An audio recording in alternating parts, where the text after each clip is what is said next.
Hello there guys, welcome back to Younes Talks Football, welcome back to a brand new video. I hope all of you are doing well today. This is the most anticipated preview I have done in 9 years. 9 flipping years it has taken for us to get to this point again, where we are on the brink of a Champions League final. I can't contain my excitement for all of you. I am going to absolutely have a blast doing this preview for all of you. Before we do though, I want to let you guys know today's video is brought to you and sponsored by the OneFootball app. Yes, all of your ins and outs in the football world that you need to know, you will find in the OneFootball app. You can see it right here in all of its glory. Any football news that you need to know in relation to your club or any other club, any transfer news, any matches, statistics, scheduling, anything you need to know, you will find in the OneFootball app. I recommend you go and download it. Link in the description. Download the OneFootball app and enjoy.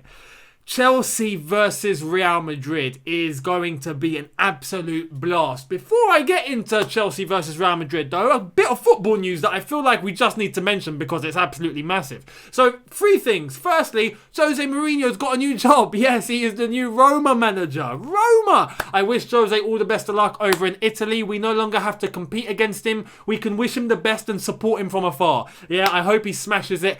Or Mourinho versus Antonio Conte. That's going to be crazy. Second piece of football news. Andre Villas-Boas has gone into rally. Yes, unbelievable. AVB has started rallying. It looks like he's given up on football. Thank goodness. For the OGs up in here that know exactly what I think about AVB, when I was doing videos 9 or 10 years ago, you'd know exactly what I thought about AVB. I'm glad he's gone into rally. The third piece of news, Chelsea have announced that they will have fans in the board meetings from now on. I think that is absolutely incredible. The ins and outs are still to be shown, but they have said that they are looking to implement 3 fan representatives, and they will be elected. Fan-free representatives who will end up being in board meetings with Marina, Petr Cech, Bruce Buck, maybe even Roman, who knows, probably via Zoom. But, you know, fans in the board meetings. Absolutely incredible. Absolutely incredible. Chelsea Football Club leading the way. They are listening to us. And that is why Chelsea fans are not protesting. Unlike Man United fans, Arsenal fans, Liverpool fans. They need change in their clubs. For us, with things like this, we don't. They're listening to us. So that's absolutely fantastic. And that's really, really good to hear. So I thought I'd mention it out because it does deserve some praise. Go and check it out for yourselves. Chelsea have released a statement on their website. Now, Chelsea versus Real Madrid. Let's get into this. As I've said, the biggest preview in 9 years, man. 9 years we've been waiting for this. You know, it's so good that we are back in this position again. It's flipping nerve-wracking. Don't get it twisted. I am absolutely bricking it for tomorrow. I am so nervous. I have not felt this nervous about a Chelsea game in years. I would say since 2012. And I remember 2012 like it was yesterday. I remember it like it was yesterday. I couldn't contain my excitement. I couldn't stop thinking about it. The night before, just sleeping was a problem, you know, and tonight, sleeping's going to be a problem. So, it's as simple as that. Tomorrow, we need to get everything right. We need to get everything right. There is no room for error. And the fact that it's at Stamford Bridge, I think, is going to help us. And we have pretty much everyone back except Mateo Kovacic. Mateo Kovacic is out, and that's a shame because I really thought that he might be a part of this, but he will be out, which means that we're definitely going to have to rely on Jorginho and Kante. And as well as that, Rudiger is back, but he will be playing with a mask. No, not a mask to cover his nose and mouth. No, his mask that is going to cover his face and protect him from any impact. Much like we've seen Fernando Torres wear it, we've seen Christensen wear it, we've seen Fabregas wear it, we've seen Azpilicueta wear it. A lot of them have worn it, and they've turned into beasts when they've worn the mask. You know, so Rudiger tomorrow, I'm expecting he's going to come out like a monster. Fingers crossed. But that's the latest in terms of the team news. Now, how should we approach this? How should we approach this? You have to understand, we've got a 1-1 draw at the moment. We've got the away goal. So as it stands, if we finish the game tomorrow 0-0, we're through. We're in the final. We don't need to score, but we just need to not concede. Now, Tuchel was asked about this in the press conference earlier today, and he gave his thoughts. They asked him, how are you going to approach this game? Do you think you just need to sit back and just not concede, or are you going to tell your team to go out and attack? And he put it perfectly, and he put it perfectly for 2 reasons. He put it perfectly saying, that we need to forget the first leg. We need to pretend it doesn't exist. Because when he prepares for a second leg, he doesn't include the first leg whatsoever. And this could be beneficial, and as I've said, for two reasons. Reason number one is that it does give the incentive for Chelsea to go out and try and score. Now, are Chelsea actually going to do that, though? I would suggest not actually go out and try and score goals, but we're just going to wait, keep it cautious and wait for the opportunity. When the opportunity comes, we actually do try and go and score, because if we score, Real Madrid have got to score too. And that would see them go through, but they still have to score twice. So that's even more of a mountain for them to climb. But what he said in the press conference was that we're going to forget the first leg. We're not going to keep focus on the fact we have an away goal. That's not going to change anything for us. We're going to stay to our game. Him saying that might not actually mean that Chelsea do that. But him saying that might mean that Real Madrid listen to those words and think, oh, okay, so Chelsea might actually come at us, which means that we might need to take a little bit of a step back, because if they try and actually score and we concede, we're in trouble, which might psychologically change the game plan for Real Madrid. I am hoping that is the case, because Real Madrid tomorrow need to come at us. They need to come at us. They need to score. Simple as that. But Tuchel saying those words might be reverse psychology. It might be letting them know, like, yeah, we're coming at you. Yeah? But really, we're not. We might just sit back. We might just try and contain. We might just try and defend and not let you through. And we'll still go through that way.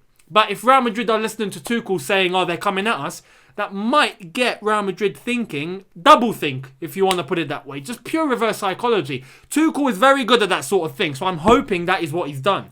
But regardless, how should we approach it? If it were me, I would be telling my team to stay compact, to make sure we defend well, but hit the counter-attacks. Hit those counter-attacks, because Real Madrid, as I've said, need to come out and score. Especially in that first half, I think there is a big opportunity for us to take a 1-0 lead.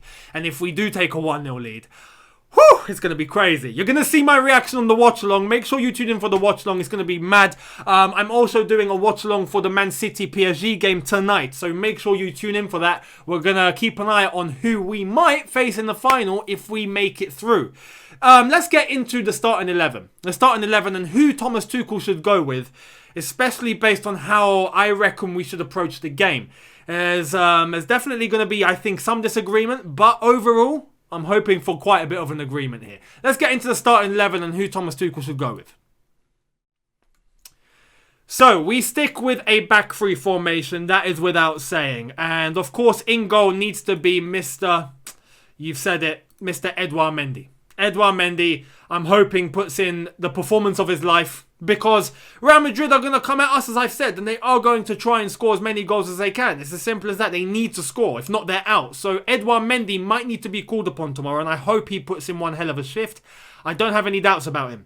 We move into the back three, and personally, I am going with Azpilicueta, Thiago Silva, and Antonio Rudiger. Now, I don't think this will be the back three. This is what I would do. But I think Christensen might play. And I think we might have Aspi at right wing back again, which kind of scares me if I'm honest. Even in that first leg, it was a little bit 50-50 and he put in a good shift, I'll be honest. He actually had a good performance there. But if you're looking at how Real Madrid are going to set up this game, very attacking, not hesitant, probably Eden Hazard, even Vinicius Jr. I mean, it's just a bit too much pace for Azpilicueta. Now, if Aspi were to play right wing back, Christensen's going to be playing right centre back. I think that's going to be the case, and he'll be there to cover, which is what I think Tuchel's going to do. Christensen done the press conference earlier on, which gives me the belief that he has a starting 11 lineup. You know, he is in the team. That's how I see it. He might not, but he done the press conference, so I think he's starting. But this is what I would do. I would go Aspi back in his position, right centre-back, where he plays best. Have Thiago Silva there for the experience and have Antonio Rudiger there as the beast that he can be. That would be my back three. If I move into the wing-backs, I would have Ben Chilwell at left wing-back, and I would have Reece James at right wing-back. And I think that's fair. Reece James provides that defensive stability. Instead of having Christensen cover for Aspi, we can have Aspi cover for Reece James. And if Aspi were to make a mistake, Reece James can even cover Azpilicueta, because he has the pace and he has the energy to do that. So I think that would be the best, lineup to go with. Ben Chilwell, rightly so, at left wing back as well, because he provides good defensive stability. And the truth is, we don't need to concede. That is the matter. As long as we don't concede, we're through. So for me, this would be the best setup. We move into the double pivot, and I think it's only safe to say we are going to go with Jorginho and N'Golo Kante because we don't have much of a choice. Kovacic is out. Gilmour will not be called upon for this. No way. So we're going to see Jorginho and Kante in the double pivot. Now, up top, the front three. This is where it gets tasty. And this is where we might have some disagreement. But for me, I reckon this is what we need to do. This is what we need to do. I'm going to start off with the two behind the main man up top. I'm going to go with Mason Mount and Christian Pulisic. Energy merchants. Simple as that. If we're looking to launch counter-attacks and if we're looking to press, we need lads that are fast, that are quick, that are direct, and are technical. Mason Mount, very direct, can be technical, good press, loads of energy, doesn't stop running, absolute workhorse. We need him to try and defend from the front. Same goes for Pulisic, that can provide the same abilities, but Pulisic as well, if we were to launch a counter-attack, or even so, if we were to have the ball, Pulisic is threatening enough just with his skill and his dribbling alone to cause mayhem for Real Madrid's defence. And a Sergio Ramos, for example. And with Mason Mount alongside him, I think together they can work really well. Plus the main man up top. Now, who's it going to be? Who's it going to be? Is it going to be Werner? Is it going to be Tammy? Is it going to be Giroud? It's going to be none of them. It's going to be Havertz. It's going to be Havertz for me. Havertz that has just scored, got a brace in our last game against Fulham, is on fine form, is confident, and can play the false nine. And that is how I think we should set up tomorrow. We need to set up with a false nine. It's as simple as that. The false nine system suits us in what we are trying to achieve. We are trying to make sure that we don't concede. That helps us to defend as a block. We are also trying to catch Real Madrid out on a counter-attack. And with a false nine, we are able to launch with three attackers at the same time, which will be beneficial for us. And with technical players like Pulisic in our front three, I think we will be able to combine with a Kai Havertz and provide enough threat for us to score and hopefully go 1-0 up and put Real Madrid on the back foot properly. So for me, that is how I think we should set up. That is the system that I think we should go with. The false nine and with Kai Havertz up top, and hopefully he gets another brace or at least just another goal. I think Mason Mount, Pulisic and Havertz together can give us the ability and just the threat that we need up top, especially if they are to play with Sergio Ramos tomorrow. So for me, that is what we need to go with. That would be my starting 11. Let's get into the prediction. What would my score prediction be? I'll be honest with you. I'm absolutely bricking it. I am so nervous. It's unbelievable. I'm going to divide it between my head and my heart here. My heart is telling me we're going to win 1-0. We're going to get that 1-0 and it's going to be lovely jubbly and we're going to go to the final. I can't stop smiling when I say that. I can't believe we're in this position. We are on the brink of a Champions League final. Unreal. We are 90 minutes away. Tomorrow's going to be mad. But my head is telling me possibly a 1-1. And it might go to extra time. And I can't deal with extra time. I can't deal with penalties. If it went to penalties tomorrow, I think you would be witnessing me fainting live on air. You'll find me falling to the ground live on air. I hate penalties. I absolutely hate them. I used to like them when I was a kid, but now it's too much pressure. I absolutely hate watching penalty shootouts, especially with my team involved. It's just too much. When the stakes are this high, nah. But we'll see what happens. However, one thing I want to end on is I believe we have the team, we have the manager, we have the mindset, we have the confidence, we have the ability to knock Real Madrid out and get to the Champions League final. So hopefully tomorrow is our day. And 9 years after 2012, the last time we made a Champions League final and we won it, hopefully we achieve the same thing tomorrow again. Bring it on! I'm so excited. I'm so excited for tomorrow. I hope you are too. Congrats to the women's team. They've made the Champions League final. It's only right that the men's team do the same thing, and together we can have 2 finals this season. How great would that be? Come on, Chelsea. Let's get the job done tomorrow. Please, please, please, we beg you. Please get to the final. Let me know your thoughts, your predictions, and your lineups in the comment section below. How do you think we should set up? How do you think it's going to end? Are you confident? Are you nervous? How are you feeling? Let me know in the comments. I would love to hear it. Thank you all so much for watching. Hit that subscribe button if you are new. Smash the like button if you did enjoy this video, much appreciated. It helps me out a lot. Don't forget to download the OneFootball app, link in the description. And I'm doing the watch long for Manchester City PSG tonight, so make sure you tune in for that one. It's going to be a laugh. I'll see all of you then. Thank you all so much for watching. Have a good one. See you later. Take care and peace.